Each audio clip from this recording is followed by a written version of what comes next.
I wanted to do a video talking about as an energy reader, the energetic breakdown of TikTok, because I didn't delete the account. I work on where I feel called to, and there's a new policy where if it's up for however long, then it's up, and then if it's inactive for however long, it will delete.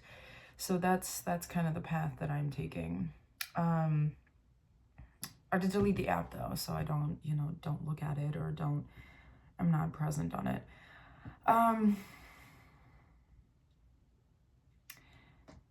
The reason why I did this had really nothing to do with the logistics of who owns it, why they own it, or this and this and that, but simply the energetic marker that it now holds. And if you feel like it feels different, that's noticed, right? With new ownership comes new energy. And I think my thing is that I don't mind people collecting the data. It's just, what are they doing with it, right? And that's where the choice to not participate comes in with people that are choosing not to participate, because it's like we knew that somebody else was collecting the data, but they weren't doing anything that felt threatening or dangerous to us, right? So I want to say, when TikTok came out, in terms of like the colors, in terms of the colors that they used, the whole blue and pink with the black in the background, it was a void space. That's what it started as. It was a void space. Once people started posting more on there, recognizing there's always like that learning period, that transitional period of like, what do I put in this void? The colors, the color themes, I think everything kind of matters. Was this blue and pink kind of theme with the black being the void space, the blue being the masculine energy, the pink being the feminine energy, the fire, the water, or the heat, or the heat and the cool, or however you want to word it. With all of this, it was a space for people to be intentionally creative, right? So combining their masculine and feminine energy into a void space. TikTok is a mass manifestation platform. The reason why now I think that certain people want to own it is because of its success as a mass manifestation platform. The idea of like putting propaganda in this and this and this makes sense, because it's not watching what you're doing, it's mass manifestation. When I try to ask people, like, don't fear monger, don't do all these things that like, it's because it's a mass manifestation platform. It is a void space that is balanced within the internal divine within all of us. So when you post, when you comment, when you repost, when you just watch, all of the algorithms, all it really does is pull on your energy. The same way that they broke down of like, oh, well, if you repost, you get 5 points, and this and this and this, and however they broke down like a point system. Think about it as each repost takes away that from you, right? Now, if you live in a space where you're like, you can keep the love I gave you, I can make more, and you live like in an infinite kind of circle of abundance, then that's no issue. If you are living in lack of any kind of lack, if you are living in doubt, if you are living in delusion, these things can and will affect you and ultimately hurt you, right? They will take away from you in a way where you will be left susceptible to harmful things. Then, on top of everything, right, when things happen, right, I think that your voice matters. I'm shaking my head no, as somatically, that's me trying to convince myself that it is. But I think your voice does matter. But intent doesn't always equal impact. And because it was a void space, there wasn't any structure to how things were being shared. And within that, I don't think the structure that's here now is the right thing to do, but nope, thank you. That within that, people would mass manifest fear, hatred, anger, because that's what they felt. And everyone was like, just post. Yes. And if you are just posting your delusions, if you are just posting your fears, if you are just posting your anxieties, if you are just posting your initial reactions to everything without it first being grounded, especially if those reactions, if those feelings, if those delusions are caused by somebody else, something else, filter it through the me first, through the self first, then post 100 videos a day. That's where people, point being is that TikTok is a mass manifestation platform. Anything you see on there, anything, you know, like I saw, how they were saying like what's it called? They're collecting like what you don't like and this and this and that. I started seeing like straight like rape ads. Like that's what they're advertising. Apps and all these different things for like, which obviously I don't think most people like. Me particularly, really not a fan. Okay, really not a fan. But they were making it seem like, oh, hee hee ha ha. Look, I can rape you and it's fun. So I was like, no, this is something. This is something interesting. Okay. Then, kind of the day after, it wasn't the day of, the energy switched. Like the physical energy of this technological kind of space switched and became volatile. It became something that was demanding, but in a way of non-consensual possession. Anything that has to do with taking away my free will, I'm not going to be a fan of. It got to a point where even opening the app, I had to open it like this. I couldn't open it facing on me. That's when I was like, okay. I'm okay. I'm good. I don't think I want to do this. And it's really interesting because I don't really think there's a safe platform other than Substack. Like, I want to post videos. Talking, verbal communication. And the power of the voice is something truly something.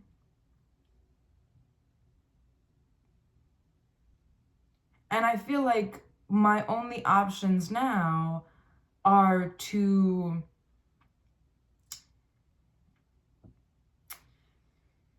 what's the word I'm looking for?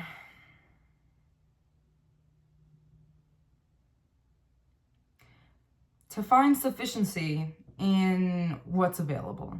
I guess it works. Because I can, right? I have a newsletter, I have a Substack. I can do that. I just don't want to. I very much prefer verbal communication. I very much prefer putting the camera up and talking to you. But then you being able to like watch my eyes and how I'm reacting to things and this and this. Like even now, I had I was in a lawsuit with Apple for them tracking my information and, you know, their little, you know, if I say her name, I don't know if it's gonna cut the camera off, but you know, the little helper inside where it's like, hey, can you help me, you know? Of her being turned on at various different times, at, you know, and like tracking my conversations and this, and like, it's very, I'm very well aware that I'm not even having the same device, and I'm looking at myself recording this.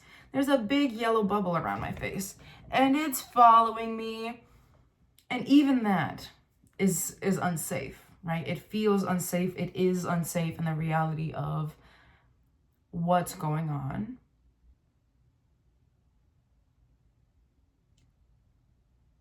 And I feel frustrated because the reason why I like TikTok was because I was aware that people were watching and collecting data. It's just I wasn't concerned or really worried about what they were doing with that data because there wasn't an agenda that I fit into, right? Like in this space, it's very much like if you are not praise Jesus, blonde hair, blue eyed, Denmark, fucking white person, I am a spiritual mother, you know, like I claim very, you know, very interesting things. And to have that be targeted because I'm not praise Jesus, Jesus, Jesus, God, Jesus, Jesus all day, despite that actually being my faith.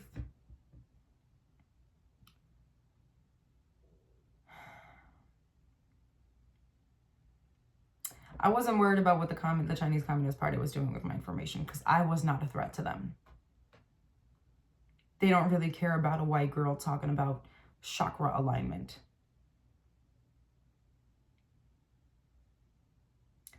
Energetically, you know, it was like taking a hike in the woods. You know that there's bears and wolves and mosquitoes and snakes and poisonous and deadly. All those things are out there. But now, give me okay. Go ahead, Papa. Nuh-uh, not in here. Not in here, Papa. Go ahead and play, baby. Play? Go ahead, Papa. Oh.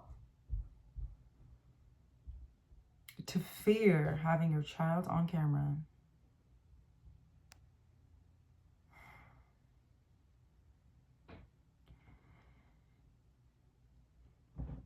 And this is like, okay, go into the woods.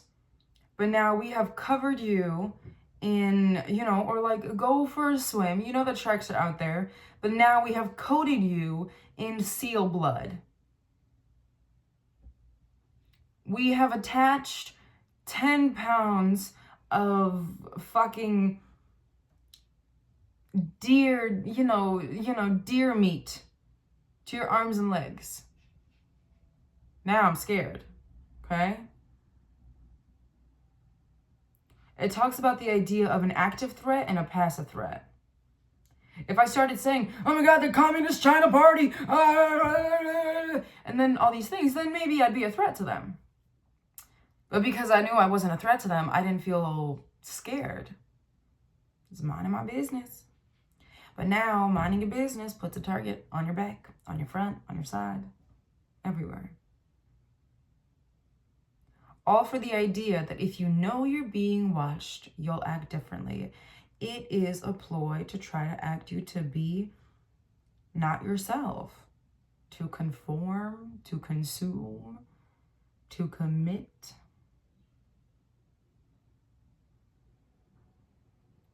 And energetically, it has become something that is volatile. It is no longer, right? It's the idea of like, wait for somebody else to make it and then take it. Because if it was up to them to make a platform as such, they wouldn't do it with such efficiency.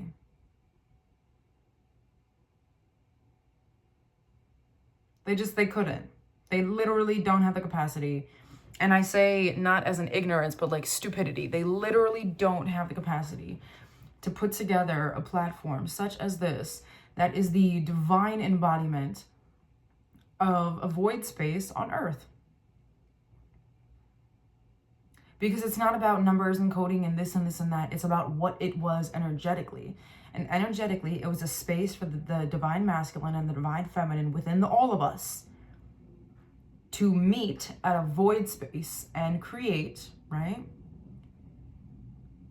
Through, like, people monetizing off this, through the masculine embodiment of the provider, protector, you know, all these different things, the clarity, all these different things of people building their platform and doing all these things and blase, blase, blase.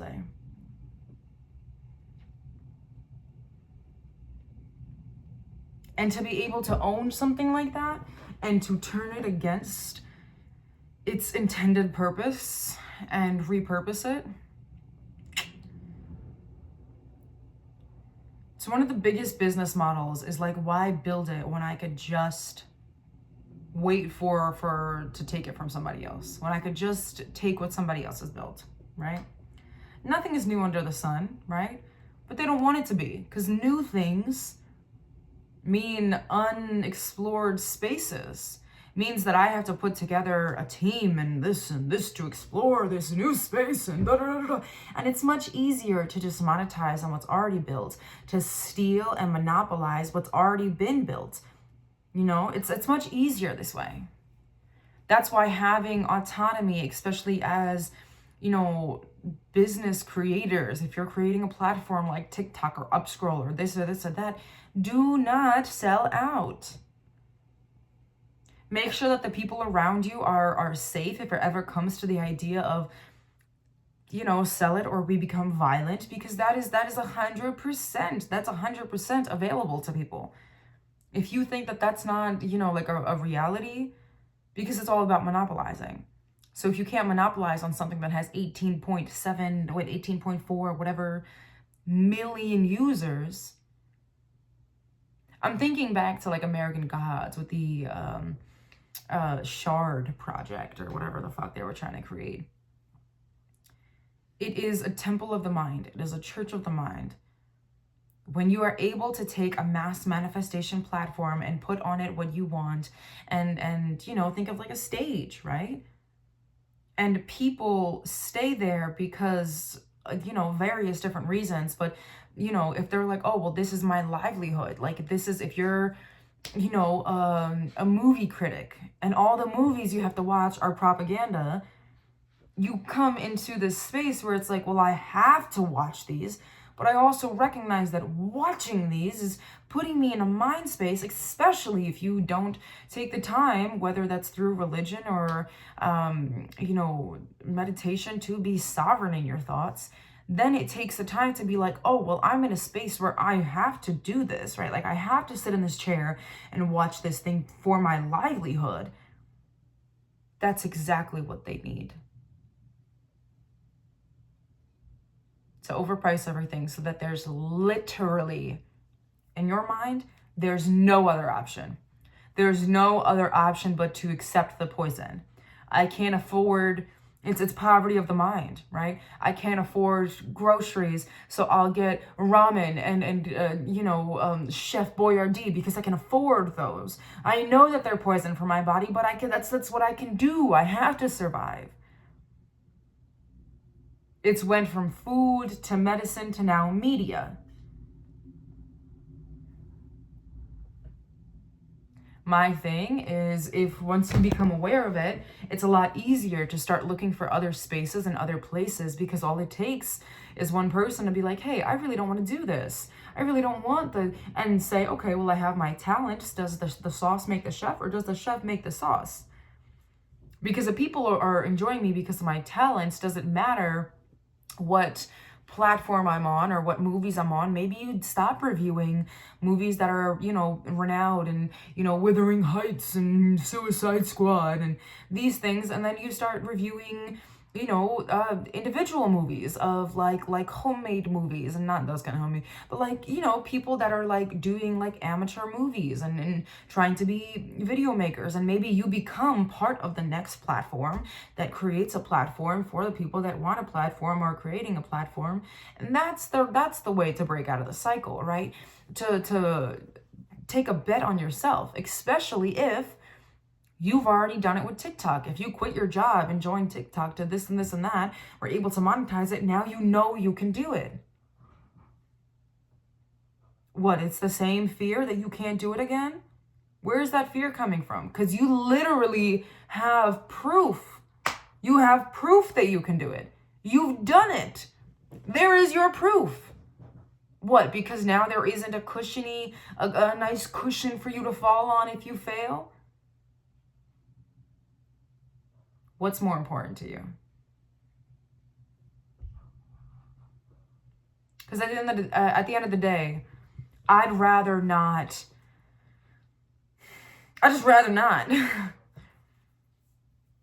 With the awareness that I have, it's not conspiracy this or this and that. It's about how it feels.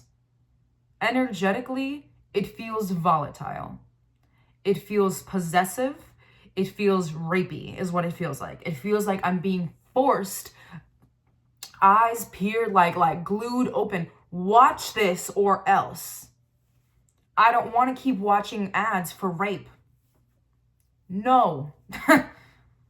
Why is that something that I even have to say? Why is that something that I even have to think about? Why is that even something that I have to create a boundary for? Why are there rape ads? That seems kind of fucked up to me. And within that, it's about how it feels. And quite simply, the sauce does not make me. The content does not make me. The platform does not make me. Especially if I know I have the knowledge of I've already done it. Stand in that. I triple dog dare you. Stand on that. Do it again. Do it again.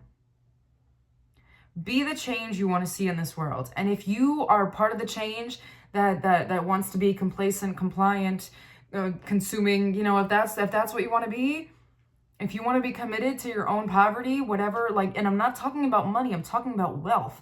I'm talking about how you feel when you open your app, you go to post, you edit, you do all these things, how it feels somatically, how it feels to you.